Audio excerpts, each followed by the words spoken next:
Friends, welcome to quick revision point. My name ही Raksha Srivastava. Friends, आज हम हिस्ट्री में मौर्य राजवंश से इम्पॉर्टेंट क्वेश्चन को फ्रेंड डिस्कस करेंगे, जो कि फ्रेंड एग्जाम के लिए इम्पॉर्टेंट है। शॉर्ट में हम समझेंगे फ्रेंड। मौर्य राजवंश में चंद्रगुप्त मौर्य का इतिहास 322 से 297 बिफोर क्रिस्ट था। चाणक्य की सहायता से, जिसे कौटिल्य या विष्णुगुप्त के रूप में जाना जाता है, उन्होंने नंदों को उखाड़ दिया और मौर्य वंश के शासन की स्थापना की।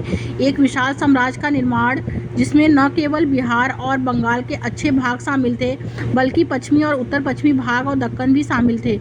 यह जानकारी मेगस्थनीज, एक ग्रीक राजदूत जिसे सेल्यूकस द्वारा चंद्रगुप्त मौर्य के दरबार में भेजा गया था, द्वारा रचित पुस्तक इंडिका में मिलती है। हमें कौटिल्य के अर्थशास्त्र से भी विवरण प्राप्त हो सकता है।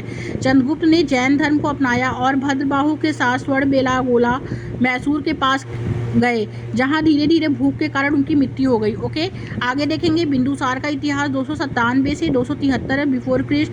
चंद्रगुप्त मौर्य का उत्तराधिकारी 297 ईसा पूर्व उनका पुत्र बिंदुसार बना। कहा जाता है कि उसने दो समुद्रों के बीच की भूमि अर्थात अरब सागर और बंगाल की खाड़ी पर क्या किया, कब्जा कर लिया। आगे देखेंगे अशोक का इतिहास 269 से 232 बिफोर क्रिस्ट। अशोक को तक्षशिला और उज्जैन के वायसराय उनके पिता बिंदुसारा द्वारा नियुक्त किया गया था। अशोक जो थे गुप्त के तहत क्या थे, बौद्ध बना। कलिंग युद्ध इतिहास 261 ईसा पूर्व, जो 13वीं रॉक पिक्की में वर्णित है। इसने जीवन के प्रत्येक उनके दृष्टिकोण को बदल दिया, जिसके बाद अशोक ने बौद्ध धर्म क्या किया, स्वीकार किया। मौर्य साम्राज्य के पतन के कारण कहा जाता है कि अशोक का बौद्ध धर्म और उनके बलि व्यवहार के कारण ब्राह्मणों की आय क्या थी, प्रभावित हुई। इसलिए उन्होंने अशोक के खिलाफ प्रतिपक्ष विकसित किया। कृषि क्षेत्र से राजस्व इतने बड़े साम्राज्य को बनाए रखने के लिए पर्याप्त नहीं था, क्योंकि युद्ध से लूट क्या थी, नगण्य थी।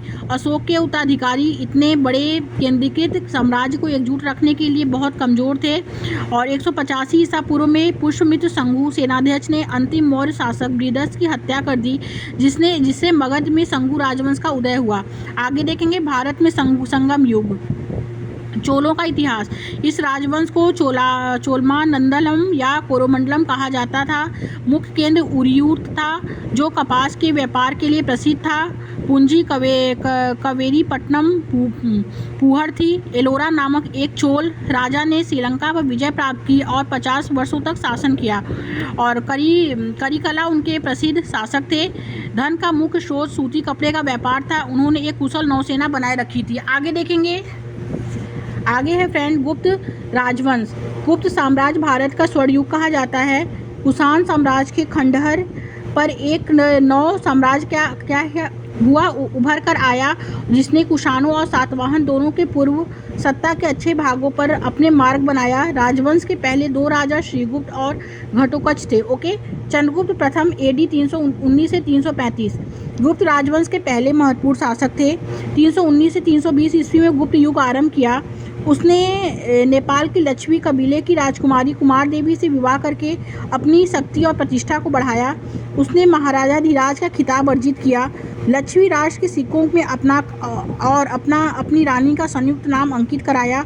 इसके द्वारा अपने विवाह के गठबंधन की स्वीकृति को दर्शाया। ओके, आगे देखेंगे समुद्रगुप्त का इतिहास 335 से 375 था। समुद्रगुप्त के पुत्र और उत्तराधिकारी समुद्रगुप्त ने गुप्त साम्राज्य का व्यापक रूप से विस्तार किया।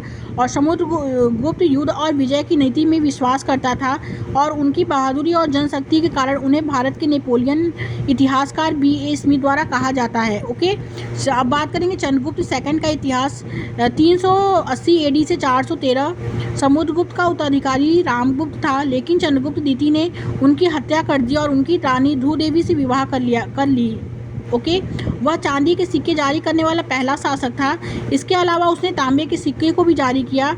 उसका दरबार कालिदास, अमर सिंह बर्मीर और धनवंत सहित नौ रत्नों से सुसज्जित था। चीनी यात्री हेनस्यान जो था इस समय भारत आया था। ओके, आगे देखेंगे कुमारगुप्त फर्स्ट का इतिहास। जिन्होंने महेंद्र द्वितीय का शीर्षक ग्रहण किया। नालंदा विश्वविद्यालय प्राचीन भारत का एक प्रसिद्ध विश्वविद्यालय की स्थापना की, और वह भगवान कार्तिकेय का भक्त था। उसके शासन के काल के अंतिम वर्षों में तुर्की आक्रमणों के कारण साम्राज्य की शांति और समृद्धि में बाधा उत्पन्न हुई। मंगोल जनजाति हुनस के साथ युद्ध के दौरान कुमारगुप्त का क्या हुआ, निर्धन हो गया। ओके, अब बात करेंगे स्कंदगुप्त का इतिहास 455 AD से 467 तक। कुमारगुप्त प्रथम का उत्तराधिकारी स्कंदगुप्त था। सुदर्शन झील पुनः स्थापित की। उनकी मृत्यु के बाद गुप्त के महान दिन समाप्त हुए और साम्राज्य जारी रहा, लेकिन केंद्रीय नियंत्रण कमजोर हो गया और स्थानीय राज्यपाल उत्तराधिकारी अधिकारियों के साथ सामंती शासक बन गए। ओके, आगे देखेंगे।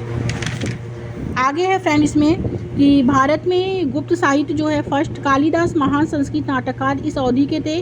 उनकी कृतियां हैं अभिज्ञान शाकुंतलम, विश्व में सबसे अच्छी साहित्यिक रचनाओं में से एक के रूप में माना जाता है और यूरोपीय भाषा में अनुदित होने वाले सबसे पहले भारतीय साहित्य में से एक के बाद इसके भगवत गीता का अनुवाद हुआ। ऋतु संहावरा, मेघदूतम, कुम्हार संभवम, मालकी विकनिमित्रम, रघुवंशम, विक्रमो वर्षी आदि। इनमें से ऋतु संहारा, मेघदूत, रघुवंश, महाकाव्य और शेष नाटक। विशाख दत्त ने मुद्रा राक्षस और देवकी चंद्र गुप्त की रचना की। विष्णु शर्मा ने पंचतंत्र और हितोपदेश की रचना की।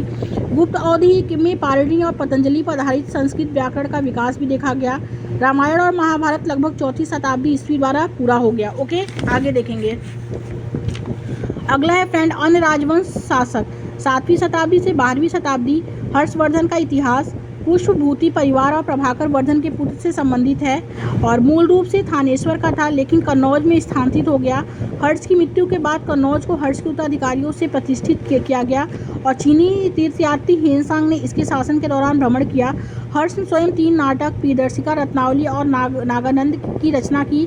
647 में हर्ष की मृत्यु के बाद साम्राज्य एक बार फिर दोनों छोटे राज्यों में विभाजित हो गया। इरसिंग एक अन्य चीनी तीर्थयात्री ने 670 ईस्वी में भ्रमण किया। Okay, thank you friends.